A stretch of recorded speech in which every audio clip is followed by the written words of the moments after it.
یقینا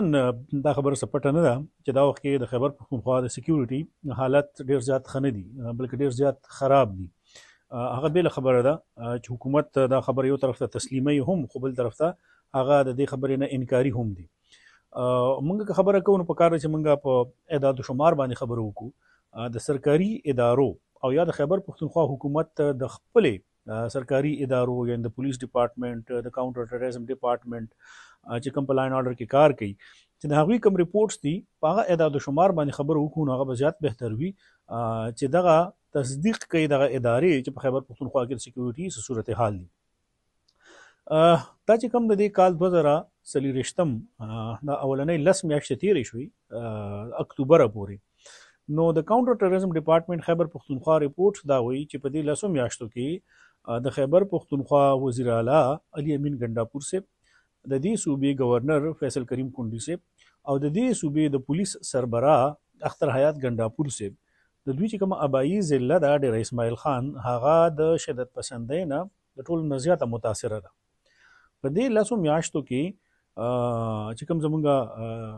پولیس فورس دي، سکیورټي فورسز دی، فوج دی، لا انفورسمنٹ ایجنسیز دي او عام شهریان دي،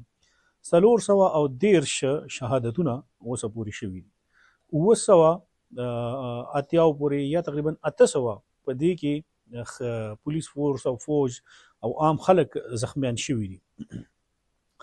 دا د سی ټي ډي د 10 میاشتو ریپورت دی چې هغه د دې نه تاسو اندازه ولګوئ چې په صوبه کې د سکیورټي څه صورتحال دی. 13 ورځ په اپیکس کمیټۍ میټینګ شوی، هغې کې څه